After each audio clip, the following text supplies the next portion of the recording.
नमस्कार, स्वागत है आपका द न्यूज पर। मैं हूं आपके साथ शिप्रा सैनी। ममता बनर्जी की पार्टी टीएमसी के सांसद साकेत गोखले को दिल्ली हाईकोर्ट से बड़ा झटका लगा है। लक्ष्मीपुरी के खिलाफ मानहानि के केस में 50 लाख रुपए का जुर्माना लगाते हुए दिल्ली हाईकोर्ट ने कई सख्त जो निर्देश हैं वो साकेत गोखले को दिए हैं। दरअसल जिस तरीके से लक्ष्मीपुरी जो कि संयुक्त राष्ट्र की पूर्व सहायक महासचिव हैं, उनको लेकर कई तरह के पोस्ट जो हैं वो साकेत गोखले ने किए थे। ये मामला कई साल पुराना है, लेकिन इस पूरे मामले में जब दिल्ली हाईकोर्ट में सुनवाई हुई तो अब साकेत गोखले को बड़ा झटका लगा है, चूंकि 50 लाख रुपए का हर्जाना भी अब साकेत गोखले को देना होगा। लक्ष्मीपुरी को यह साफ तौर पर दिल्ली हाईकोर्ट की तरफ से कहा गया है। तो लक्ष्मीपुरी के खिलाफ मानहानि के इस केस में साकेत गोखले यानी टीएमसी के सांसद पर 50 लाख रुपए का हर्जाना, और साथ ही कोर्ट ने गोखले को यह कहा है कि टाइम्स ऑफ इंडिया और अपने ट्विटर हैंडल पर वो एक माफीनामा लिखें। ये कहीं ना कहीं आदेश जो हैं वो गोखले को दिए गए हैं, और जाहिर तौर पर इसी के साथ ये बड़ा झटका टीएमसी के सांसद को लगा है। जिस तरीके से टीएमसी के सांसद साकेत गोखले पर संयुक्त राष्ट्र की पूर्व सहायक महासचिव लक्ष्मीपुरी ने मानहानि का ये केस दर्ज कराया था, उसके बाद इस पूरे मामले पर सुनवाई हुई, और अब जब सुनवाई खत्म हो चुकी है, पूरी हो चुकी है, तो मानहानि के इस केस में साकेत गोखले पर ये 50 लाख रुपए का हर्जाना जो है उन्हें लक्ष्मीपुरी को देना होगा। तो कहीं ना कहीं गोखले को जो निर्देश कोर्ट की तरफ से दिए गए हैं वो उनके लिए मुश्किलें बढ़ाने वाले हैं, क्योंकि ये मामला अपने आप में बेहद गंभीर है। हालांकि इससे पहले खुद लक्ष्मीपुरी ने ही साकेत गोखले से यह अपील की थी कि आपने मेरे बारे में जो भी सोशल मीडिया प्लेटफॉर्म एक्स पर लिखा है उन तमाम चीजों को आप हटा दीजिए, लेकिन गोखले ने ऐसा नहीं किया, जिसके बाद लक्ष्मीपुरी ने कोर्ट का रुख इस पूरे मामले में किया, और अब कोर्ट ने भी डिसीजन दे दिया है कि 50 लाख रुपए का हर्जाना आपको लक्ष्मीपुरी को देना होगा, क्योंकि उनकी इमेज खराब हुई है। और साथ ही टाइम्स ऑफ इंडिया और अपने ट्विटर हैंडल पर एक माफीनामा आपको पोस्ट करना होगा, और उस माफीनामे को आपको 6 महीने तक वहां पर रखना ही होगा। यह आपके लिए जरूरी है, आप उसको हटा नहीं सकते हैं, यह भी दिल्ली हाईकोर्ट ने साफ तौर पर कहा है। तो इस पूरे मामले पर जब सुनवाई हुई तो कोर्ट ने यही कहा कि ट्विटर हैंडल पर माफी 6 महीने तक आपकी रहनी चाहिए। यह मुकदमा वादी लक्ष्मीपुरी के खिलाफ मानहानि से जुड़ा हुआ है, जिसमें प्रतिवादी साकेत गोखले ने वादी की ईमानदारी के बारे में अपमानजनक ट्वीट किया, पोस्ट उन्होंने शेयर किए थे, और कोर्ट ने इस पूरे मामले पर आज फैसला सुनाया है।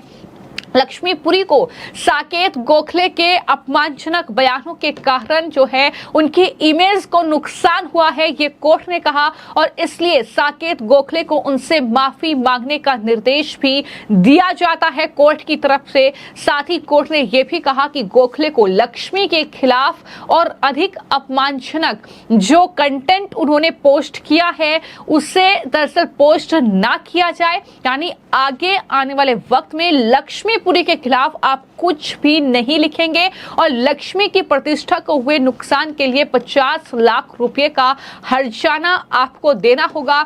न्यायमूर्ति अनूप जयराम भंबानी की पीठ ने यह फैसला सुनाया और कहा कि कोई भी मौद्रिक पुरस्कार वास्तव में प्रतिष्ठा को हुए नुकसान की भरपाई नहीं कर सकता है। यानी जाहिर तौर पर 50 लाख रुपए के हर्जाने की बात कही है, लेकिन जो उनकी इमेज को ठेस पहुंची है उसकी भरपाई कोई नहीं कर सकता, यह साफ तौर पर कोर्ट ने कहा। हालांकि सभी विचारों के आधार पर साकेत गोखले को लक्ष्मीपुरी को हुए नुकसान की जो पूरी राशि है उसका भुगतान करने का निर्देश दिया, और यह राशि उन्हें 8 हफ्ते के भीतर देनी होगी। साकेत गोखले इस राशि को लक्ष्मीपुरी को देंगे, यह साफ तौर पर कोर्ट की तरफ से इस पूरे मामले को लेकर डिसीजन जो है वो दिया गया है। लेकिन विस्तार से अगर इस पूरे मामले की बात की जाए तो मैं आपको ये जानकारी दे दूं कि ये जो मामला है, ये जो पूरा विवाद है, ये साल 2021 का है, जब साकेत गोखले ने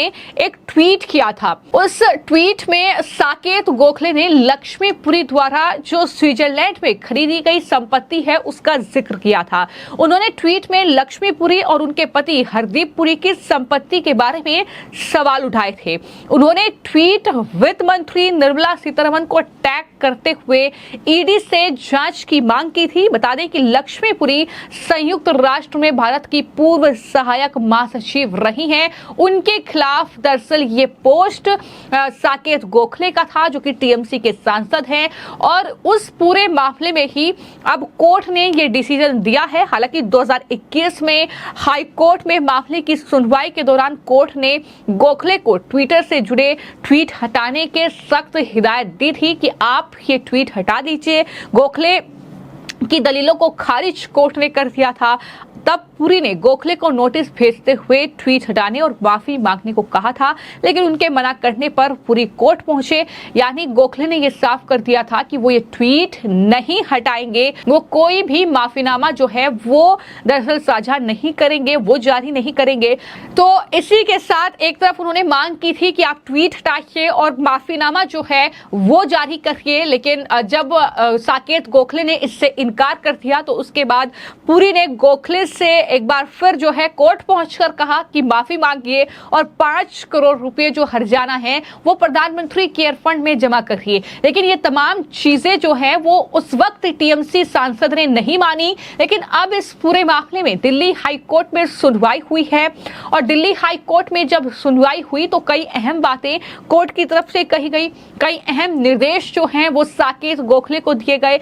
अब उन निर्देशों का पालन करना ही होगा, अगर नहीं किया तो एक बार फिर से कानून का शिकंजा उन पर इस मामले में कसा जा सकता है, क्योंकि 8 हफ्ते के भीतर उन्हें ये 50 लाख रुपए की जो राशि है वो दरअसल लक्ष्मीपुरी को देनी होगी, और इसी के साथ एक माफीनामा जारी करना होगा अपने ट्विटर हैंडल पर, और उस माफीनामे को 6 महीने तक वहां पर रखना ही होगा, आप उसे नहीं हटा सकते हैं। तो ये तमाम चीजें इस पूरे मामले में हुई है।